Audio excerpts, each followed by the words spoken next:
Hello and welcome to the College Essay Guy College Fair. We're so excited to have you participating in this event.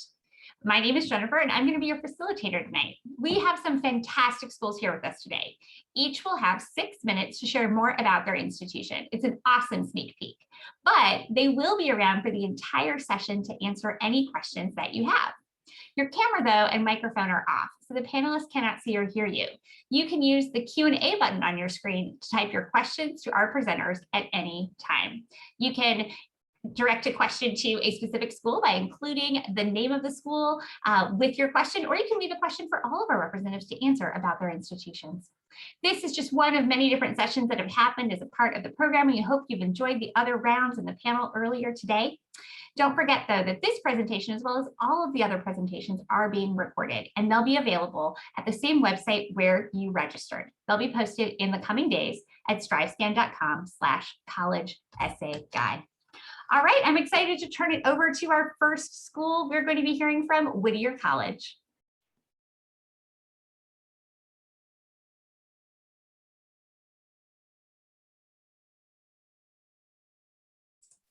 All righty. Hello, everybody. Thank you so much for being here this evening. My name is Kaya Bodendorf. I am an admission counselor with Whittier College, and I'm excited to talk to you about us tonight. Really quick, just a general overview of Whittier College. We are a private liberal arts college in Southern California. I'll talk a little bit more about liberal arts throughout the presentation, especially during our academic section, but it's just important to note that a liberal education means that you're going to be studying different subjects from a variety of different fields, regardless of your major, which can really contribute to a well-rounded education experience while in college. We are located in the heart of Southern California. We're about 15 miles east of LA, so we're really close to a lot of really great locations. And what this allows is for our faculty and for our staff to have connections with a lot of different industries that are more unique to California, and really get our students those unique fellowship, internship, job opportunities after graduation. And so definitely something to keep in mind that we have connections to a lot of different industries and companies out here. This is an overview of our academic offerings. You can see that some of these are marked with asterisks. That means that that is only offered as a minor at the moment. This list has not been updated since last recruiting cycle, so there are some things that have changed. For example, one notable change that happened really recently was that our film studies minor recently became a major, which is something that a lot of us were really pushing for, so we're really excited to see that change happening this year. One other thing that I want to point out is our Whittier Scholars Program. That's a more unique program that any student looking to go into any fields can choose as a major. It's basically a create your own major program. It's a really good option for students who have a very specific career idea or path in mind for after they graduate. And you take courses from various majors on campus. It's a very hands-on collaborative process where you are collaborating with some faculty advisors in order to create that major. You get to give it a name, and some students have done some really, really unique things with that. So if anyone wants the specific link to the Whittier Scholars Program website, I can absolutely provide that because it's a really cool thing that Whittier does. We're a really small school. Our average class size is about 1,700. That did go down a little bit during the pandemic. I'm sure a lot of schools in here can also relate. So very small campus. Our average class size is about 19 students per class. That does range depending on what course you're actually taking. For more of those general education courses in your first year, it might be a little larger. But we only have one lecture hall on campus. A lot of our other classroom environments are smaller classrooms. Students have told me about experiences that they've had with courses as few as 3 to 5 students. And so that really contributes to an environment of collaborative learning where you and your professors and your peers can really discuss the subject matter. It's not so much as a lecture.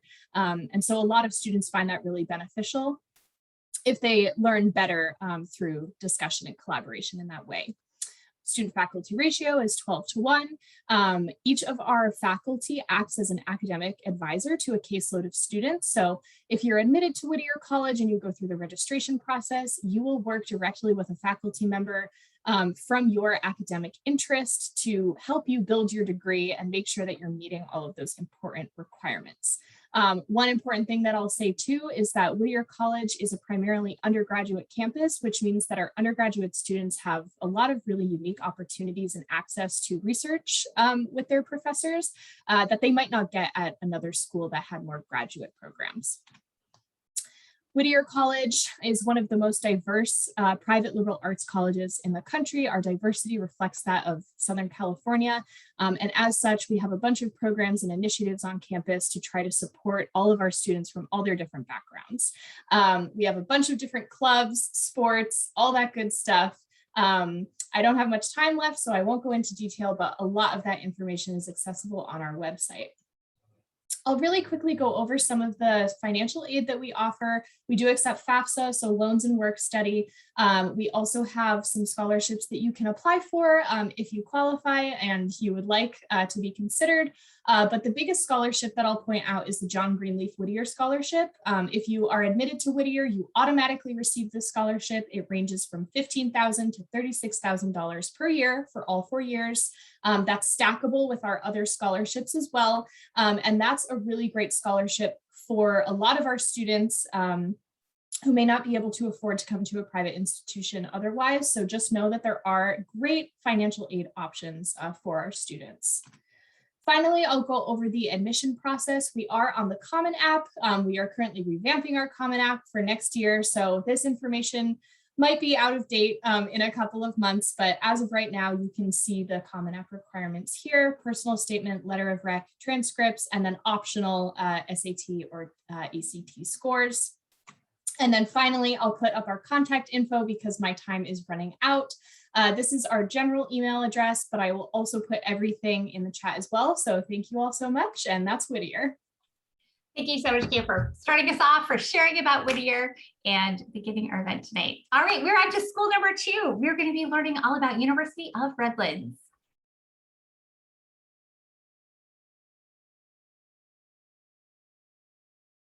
Sorry, I forgot to unmute myself there. Thank you so much for being here tonight. My name is Lucia Garcia. I'm an admissions counselor at University of Redlands, and I'll be telling you a little bit more about the U of R in these whole 6 minutes. So starting off, Redlands is a small private liberal arts university here in Southern California. We are right smack in the middle of SoCal. We are about the middle of the way between Los Angeles and Palm Springs. So close to beaches, mountains, desert, LA, Anaheim. So if you're looking for some really great outdoorsy opportunities, you can go skiing and snowboarding or rock rappelling or surfing all in one day. So these are the 4 major things that we're going to talk about today. So the first thing is our small school size. We have 2,500 undergraduates and a 13:1 student to faculty ratio. So classes get pretty teeny tiny, and we'll talk about that in a minute. We are a residential institution, and we do require that students live on campus all 4 years for that really in-depth college experience. Redlands is a very diverse institution, and we're actually recently named an HSI. So Redlands is now a Hispanic serving institution. So a lot more resources for Latinx community and other marginalized communities at large. Finally, our mission statement is to educate the heart and the mind of the scholar. So we really hope to offer students experiential learning opportunities like community service, study abroad, research, and internship opportunities as well. So typical experience at Redlands is that we have over 100 clubs and organizations that you can be a part of. That does include Greek life, if that's something that you're interested in. Community service was something that I did mention prior. Service is required for our students, so you must complete 80 hours of service before you leave the institution. And that allows our students to have a more broadened perspective of the world and to be a lot more reflective of opportunities and different communities that they are working with. As I mentioned, diversity is very important to Redlands, and I did share that we are an HSI institution now, but we also do take pride in being a diverse space. So over 50% of our students would identify as being students of color, and also 36% of our students identify as being the first in their family to go to college. Athletics, pretty competitive athletics, about 75% of our sports rank nationally. So if you're interested in competing with University of Redlands, then highly recommend being a recruited athlete. Definitely can talk to football being one of the most competitive sports. We're number 13 or number 17th in the country, excuse me.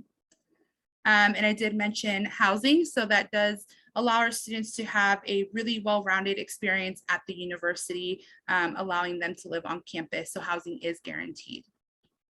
I did want to talk a little bit about the small classroom sizes. So we do have our average classroom size being 18 students. So it allows our students to have a more in-depth perspective into academics, being able to ask questions. Our students partner heavily with our faculty members. They do serve as academic advisors. So all of your four-year planning is done with a professor, and that is your favorite professor within your major additionally. Students who are interested in STEM do have opportunities for research. All of our research is done on our campus, and it is only for undergraduate students. So you really get that opportunity to get that hands-on training while you are here. Some of our specialty programs are the School of Music and the Johnson Center for Integrative Studies. The School of Music, we are a conservatory style education. So if you're interested in classical and in-depth training, then this might be the right place for you. The Johnson Center is one of the longest running programs of its kind. It's over 55 years old at Redlands, and it's where you can create your own major. It is based off of negotiation and consensus. So our students are able to really plan out what they want to study within their program, how they want to create it, and also how they want to be graded. So if you're interested in a program like Johnston, please feel free to email us, as there's a lot more detail to that specifically. Experiential learning, like I said, is really important to Redlands. So study abroad is very critical. About 56% of our students will have an away adventure. So if that's something that you're looking to do, we do have our own castle in Salzburg, Austria. So there's some pretty great opportunities with study abroad. Finally, I did want to mention that Redlands does have a four-year graduation guarantee. So you will be completing your degree within 4 years, which is very, very important, especially in California, that you are completing your degree within a timely fashion. So no majors are impacted.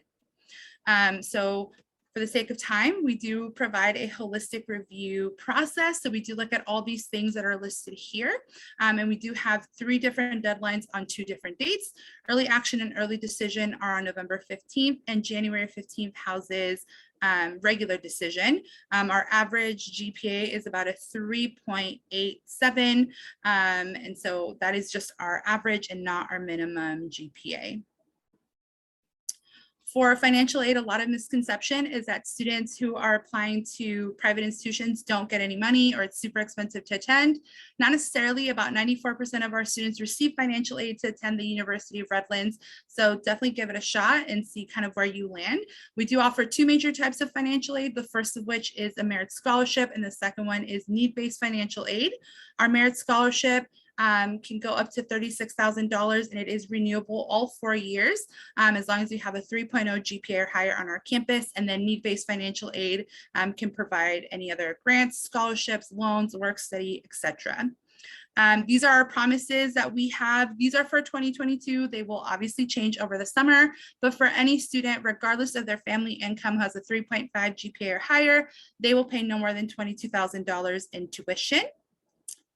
And if you have any more questions, here's my contact information. So feel free to drop me a line. Wonderful. Thank you so much for presenting on the University of Redlands. Our next school today is going to be the University of San Francisco. And as they're getting set up, I just want to remind all of our attendees, welcome to those of you who've recently joined us. I wanted to let you know that you can use the Q&A button on your screen to ask questions to our presenters at any time during the presentation. You can leave a question for all of the representatives to answer about a particular program, maybe a major you're looking for, or you can direct a question to a specific school by including the name of the school with your question. We hope that that'll help you make tonight even a little more personalized for you.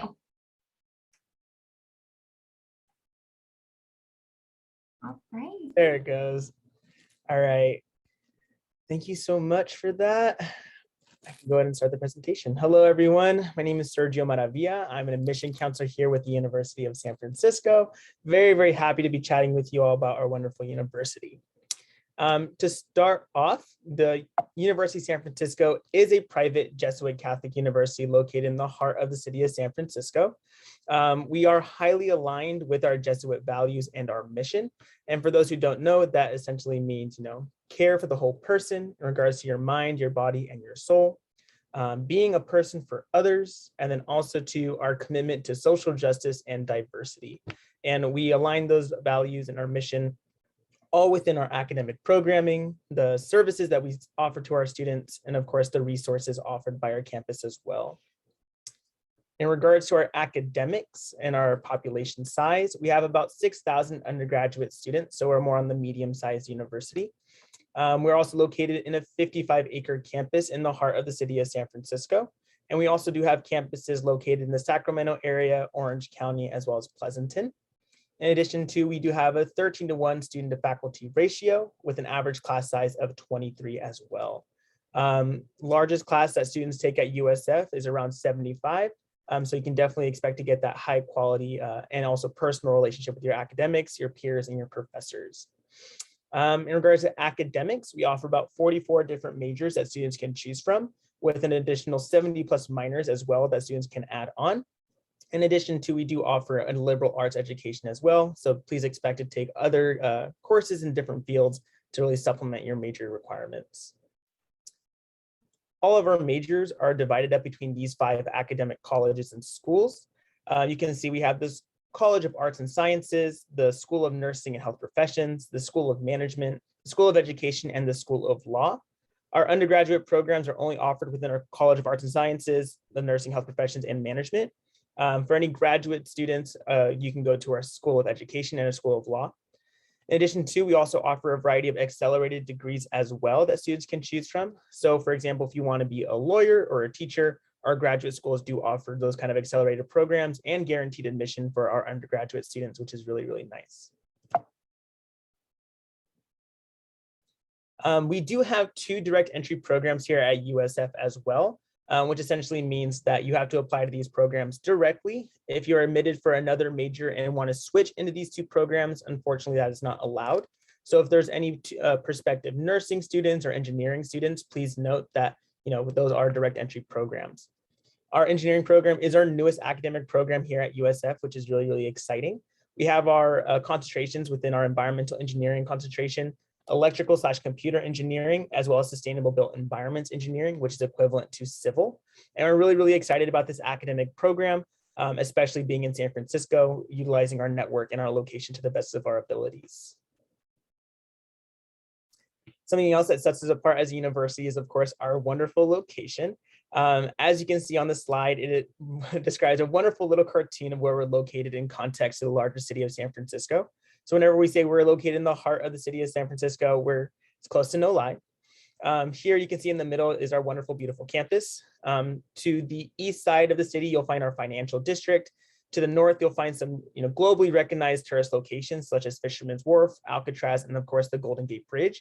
And of course, to the west, you'll find other residential areas as well as Golden Gate Park, which is just a few blocks away.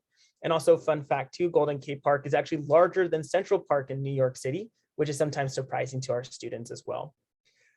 We really do utilize our location to the best of our abilities. For example, all USF students have full access to the USF or to the San Francisco bus system. So all you need to do is show your USF ID, hop on any bus line, and it'll take you anywhere you want to go. Makes it really convenient if you live off campus, have any internships off campus, or essentially if you just want to go out exploring with your friends on the weekends. In addition to, our Health and Recreation Center also hosts our Outdoor Adventures program, which essentially takes groups of USF students out into the city for daily excursions. This might look like kayaking in the bay, yoga on the beach, or maybe for our sports fans, going to attend a Warriors or an SF Giants game with your fellow students, which is really, really exciting. In regards to our academics as well, we definitely want to utilize our location and being in San Francisco. For example, one of our general education requirements is our community-based learning requirement, which essentially are courses taking 90% in the community of San Francisco. This might look like volunteering at a local elementary school, shadowing a nursing professional, and a variety of other programs, just so you can get integrated into the community as well as learn hands-on within your academics career at USF. And then also too, a very big conversation is housing. USF does guarantee 2 years of housing for our first year students and 1 year guarantee housing for our transfer students. So that is an opportunity. And additionally too, if you want to live off campus or just don't know where to start, we also do have an off-campus housing department that helps students navigate through the Bay Area housing market. Going through things such as how to sign a lease, how to find roommates, where to look, all the above, and also especially with the one-on-one advising, which is really, really essential for young adults in the area. Of course, USF is a very special spot in regards to how to go about applying. We do use the common application. You can just go ahead and go on there, and if you're applying to other private universities, this is a great way to add USF to it. We do require official or unofficial transcripts. And also too, we are test optional moving forward. SAT scores, ACT scores, if you've taken them, they'll contribute to merit-based awards. However, no worries if you don't want to take them. And of course, we do have letter as well. I'm sorry, but we have reached your 6 minutes. Oh, I apologize for that. It's okay, it flies by. So I want to just make sure that we get that content information of yours in the chat to share with everyone today too, so they can follow up to learn even more. Thanks, y'all. Great. Thank you so much for sharing about University of San Francisco. We're on to our next school, and that will be California Lutheran University.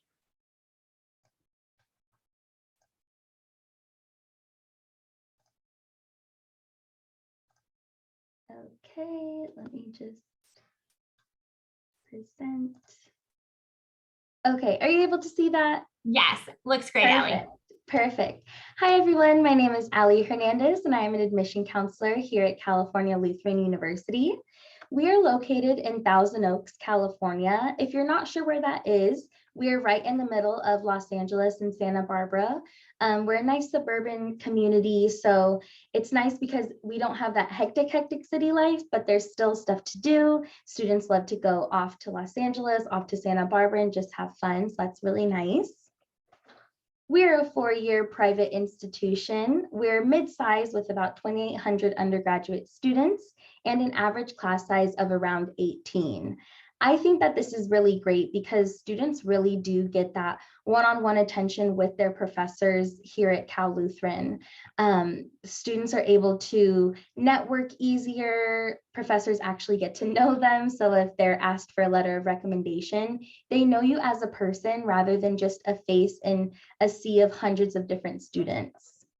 We are also a Hispanic serving institution as well. What this designation means for any institution that has this is the amount of students on a college campus who identify as Latinx is at least 25%. Here at Cal Lutheran, we're sitting at about 33% of our students who identify as Latinx. We, again, are in a great location. We're 25 minutes from the beach, so students love to go off to Malibu and just have a lot of fun, so that's really nice as well.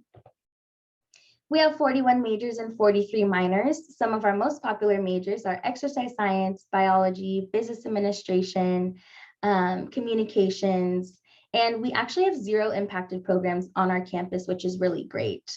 We also have the 4 to finish guarantee, which guarantees graduation in 4 years. If for some reason you're not able to graduate in 4 years, Cal Lutheran will actually pay for the additional time it takes you to finish your degree. I think that this is really unique and really great. So it's just a great opportunity for students to be able to know and say, I'm going to get my degree in 4 years, which is nice. We have a variety of academic support services on campus. Our student support services is great. Our disability support services is great as well. So if you need help with anything, you're able to utilize these services. Our writing center and math center is free for our students to use as well. So if you're struggling in those areas, you're able to go here. We have great study abroad opportunities for our students as well. I highly suggest any student, no matter where you go, just look into study abroad. I didn't do it when I was in school, and that's something that I definitely regret. So I highly suggest just taking a look and seeing what's offered at the school that you're interested in. We also had last year over 500 students participating in internships. So because of our great location, our students are able to intern at various places. We actually have the Los Angeles Rams on our campus who utilize our field as a practice field, and students have actually been able to intern with the Los Angeles Rams, which is really great. We have a variety of different programs and opportunities for our students to participate in clubs and organizations. We have over 100 clubs and organizations on campus. One of our activities that students like to do is our Let It Snow event, where we actually bring 40 tons of snow to our campus and students are able to just kind of play around, which is great. We don't get snow in Southern California, so it's nice for our students to have that kind of around fall exam time. On our campus, we have suites for our students. So it's not the typical college dorms you may think of. Our suites are great. You have one room shared with another room and you have one bathroom. So it's not like the floor bathrooms that you would see in other colleges. And sometimes our residence halls also have a suite and you only have your bathroom with that suite, which is really nice. We have a variety of dining options on campus. We have The Habit, Jamba Juice, Starbucks, and Ullman Commons, which is our dining commons, and you're able to utilize your meal plan at any one of these places. We are a Division III school. We have 22 Division III sports, so if that's something you're interested in, you can always let me know. I'll be sure to put my email in the chat. That way you can email me what sport you're interested in, and I can go ahead and send you a recruit link. As far as applying to Cal Lutheran, we are Common App exclusive, so you just add us to the Common App and you can apply to our school. We require official transcripts for students, but we are fully test optional. We do not look negatively at students if they do not submit test scores, so you don't have to worry if you don't want to submit them. That is totally okay. We also require a letter of recommendation as well. We require one academic letter of recommendation and we'll read up to 3. In terms of some different scholarships, I do want to highlight one here. It's called the Public Price Promise. What this states is if you get into any one of the UC schools, you get a scholarship. So this year, that scholarship is going to be $28,960. And essentially what it does is it brings down the cost of Cal Lutheran to the average cost of UC. I highly suggest looking into this program. It's really great. All we ask is that we just see your acceptance letter and we verify it with your high school counselor, and that's it. And the next slide is just our ending slide. If you have any questions, be sure to reach out to our Office of Undergraduate Admission, but I will also go ahead and put my email in the chat as well. Thank you so much. Wonderful. Thank you so much, Allie, for presenting on California Lutheran. Our next school is going to be Beloit College. Hello, good evening, everyone. Thanks for joining us. My name is Liam Daly. I work out of Boston and recruit students from up and down the East Coast to Beloit College. The first thing that you ought to know about Beloit tonight is that we are not located in California. So it's been a pleasure for me to hear about these great schools that I don't often get the chance to present with. So Beloit College is located in Beloit, Wisconsin. And that is a direct flight for those of you who may be tuning in from the West Coast. It's a direct flight from just about anywhere in the country because we're located just a little over an hour outside of Chicago. So you can fly to O'Hare Airport. I come in from the East Coast and it's just about a 5-hour trip for me. And then you hop on a coach bus from O'Hare that brings you right to downtown Beloit. If you have not heard of Beloit, that is probably not a surprise if you're outside of Wisconsin, but Beloit is a city. We're home to about 40,000 people. We have an international film festival and a minor league baseball team. We've got a ton of really good food. Wisconsin does cheese really well. If you haven't been to Wisconsin, we fry it and do all sorts of exciting things with it. And I think what's most important to know about the city of Beloit is that it's right next to campus. So just about a 5-minute walk for you to get downtown. You definitely don't need to have a car here. We have a really good relationship with the city. So a couple of our academic buildings are located downtown, like our Center for Entrepreneurship. We partner with over 200 local businesses. Our pre-med students work in the local hospital in Beloit. So we're really attached at the hip with the local area. As a school, Beloit College is a liberal arts college. Like many of the folks you've heard from tonight, we're home to about 1,200 students who come from all over the world. As you can see, the majority come from outside the Midwest, students from the East Coast, West Coast, almost 20% of our students from outside of the country. So students come from, of course, all over the place geographically, but also from different ethnic, religious, socioeconomic, and educational backgrounds. I personally work with homeschoolers, so we've got folks coming from with all different experiences. And we work really hard to help those students form one respectful and cohesive community. So I think one of the most important parts of your college experience is going to be meeting people from all over the world, and you get to learn from them and get to know them, but you also get to disagree with them. And I think if you can walk out of your college experience having spent a lot of time having respectful conversations and learning how to disagree thoughtfully and respect other people's point of view, then you've gotten one of the most important lessons you can get out of the experience. We offer a forward-looking and flexible liberal arts curriculum. We encourage students to engage with real-world problems in small classes. So an example of one of our newer programs would be our data science and analytics major, where we put the skills that employers are looking for in a liberal arts context. So you're expected to master the art of data analysis, but you're also expected to complete a secondary concentration in another major like political science or education or sociology, so you can understand the implications and the human consequences of your research. A third of our students double major, and most combine a major and a minor. So sometimes in complementary programs like international business and Mandarin language, for instance, and other times in sort of surprising and fun ways. Like you might have a pre-med student who's double majoring in music performance or something like that. So we have this incredibly flexible curriculum. We do not expect you to navigate it entirely on your own. One of the most unique elements of our education is our advanced mentoring program, which matches you with an advisor, a faculty advisor, 72 hours after you deposit, or you tell us you're coming, if you will. So you could be working with Beloit faculty as early as December of your senior year for our early action and early decision students who make up their mind. And you get about 8 months of advising from our faculty to prepare you for a successful transition to campus. Once you're on campus, AMP walks you through, and AMP is, of course, our advanced mentoring program. We love acronyms.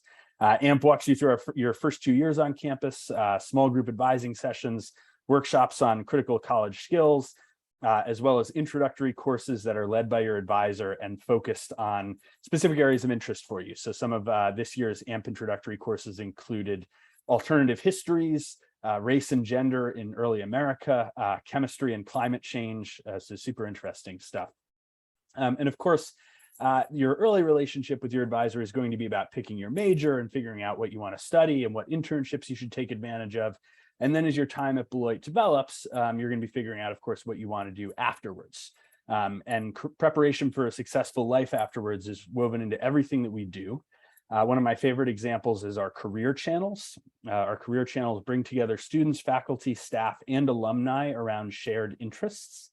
So one example would be our health and healing channel that brings together, biochem students on a pre-med track with political science students interested in healthcare policy, athletic coaches interested in training and sports medicine.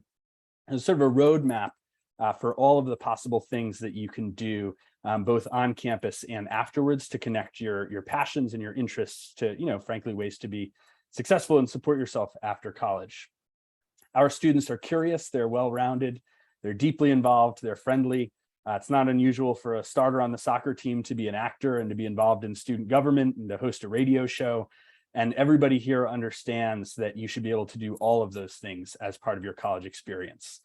We offer 18 Division III varsity athletic teams, many more intramurals, more than 55 clubs, super active student government. So this is definitely a place that you can make an impact.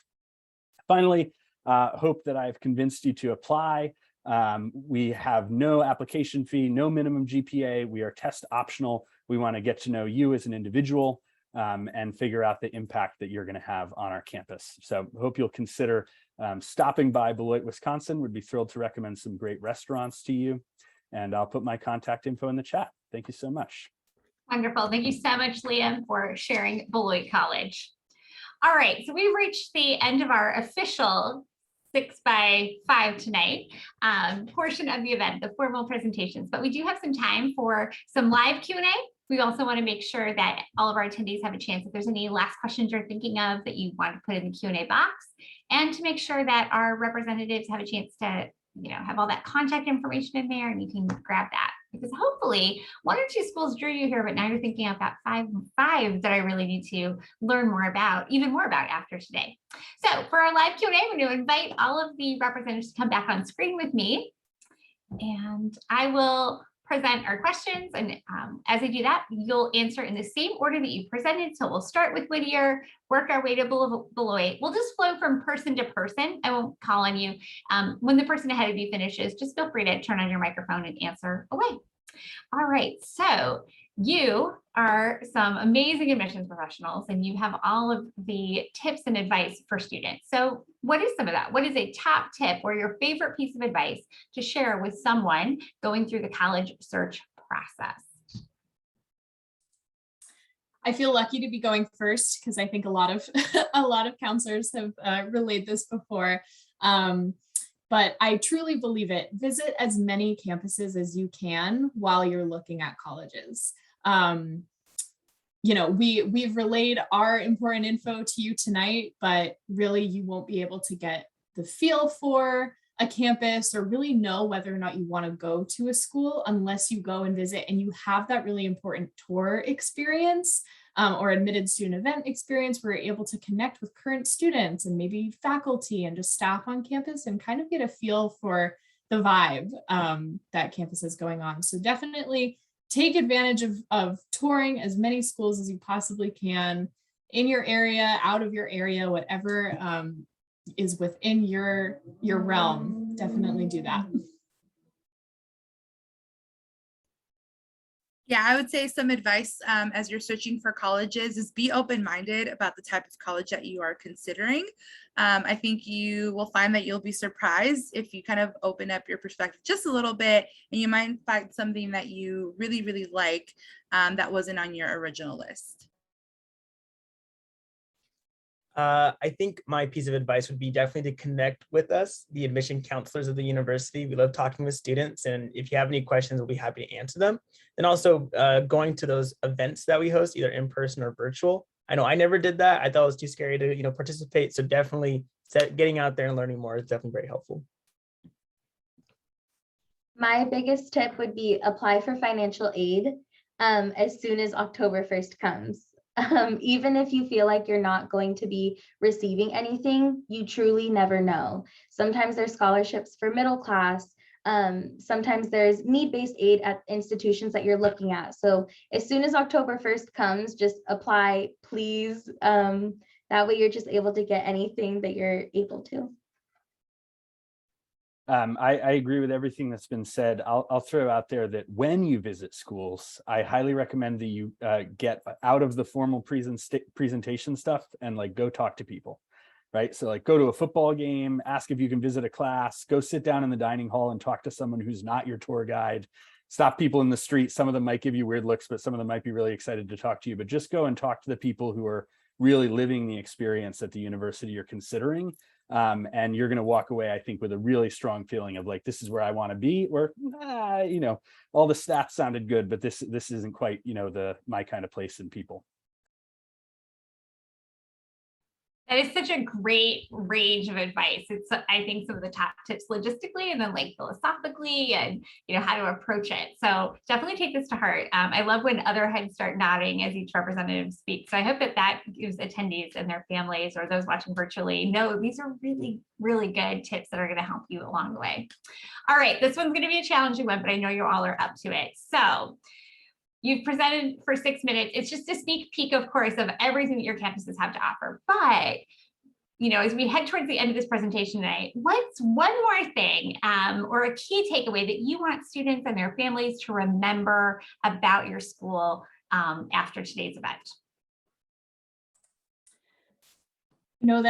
A lot of students want to, again, just like I said, talk about what student life is like and how they're going to fit out on campus, but academics are so important as well. So I guess key takeaway from Whittier tonight is just remember that at Whittier, you can have those really close faculty relationships research opportunities in classroom, advising, whatever it might be.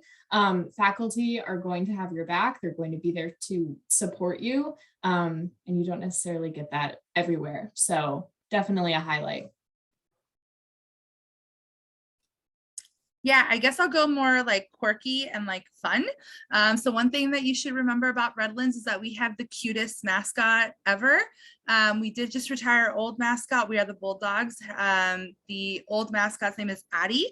And the new mascot's name is George Willis. And you should follow him on Instagram because he's just adorable.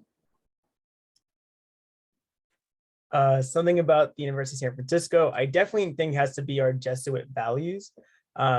USF is very, very progressive and really matches the city of San Francisco.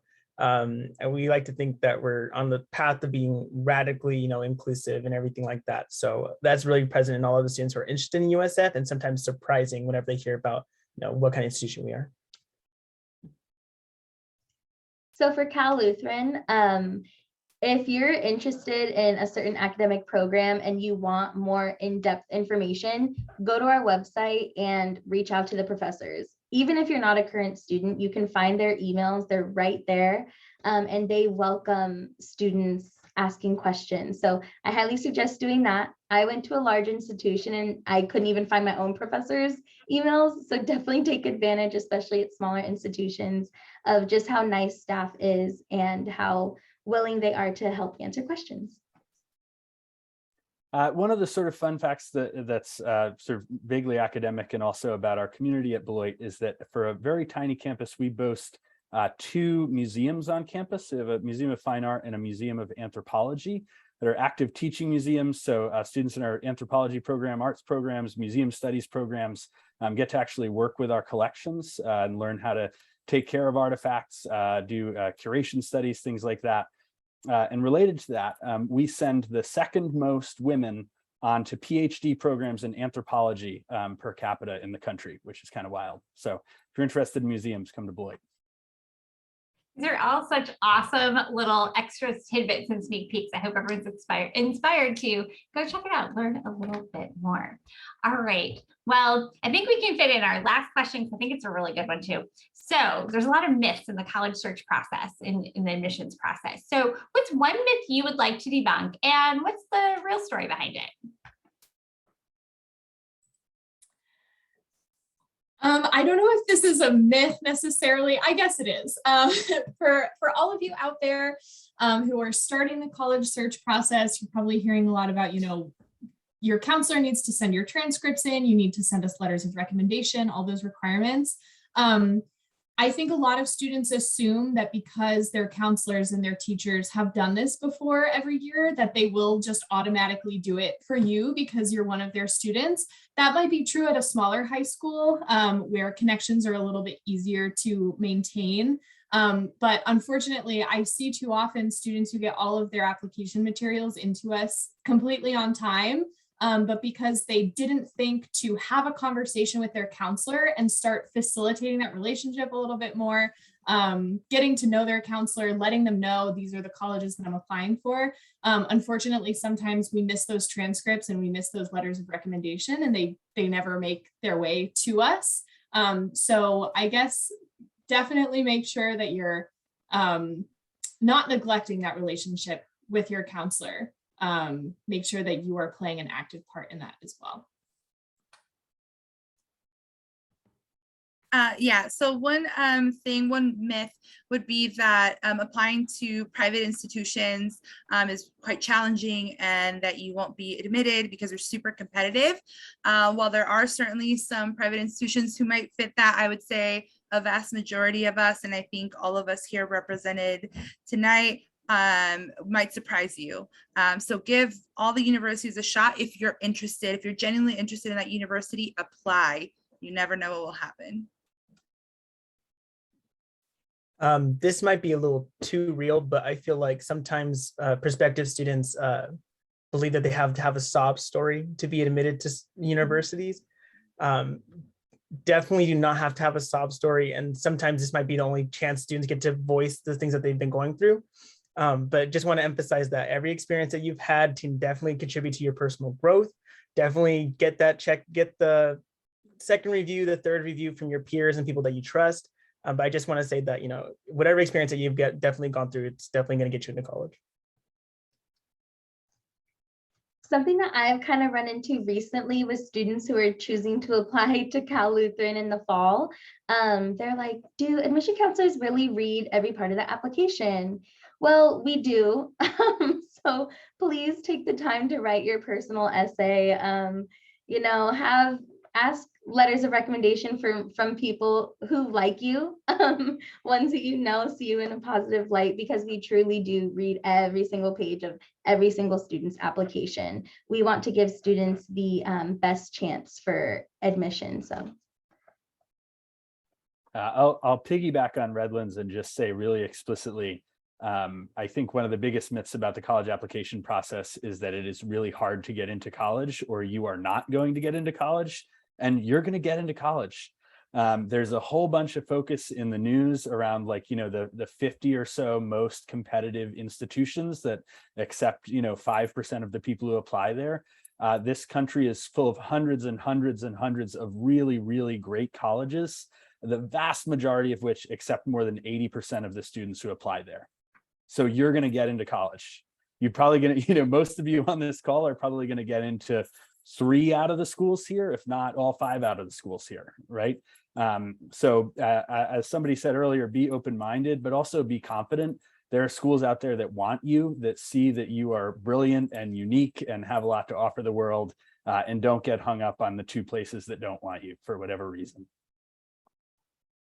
This has been a great Q&A following great presentations. Thank you all for sharing your words of wisdom and your advice and the passion and excitement you have for your students' experiences in and outside the classroom, and not just all those facts and figures and dates along the way. So thank you to all of our panelists. You've been incredible tonight.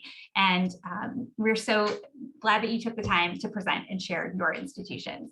For all of our attendees, thank you again, whether you're live or watching the recording. We're so glad you took the time out today to be here and to enjoy this presentations. We hope it helps you in your college search process. All right, now the logistics.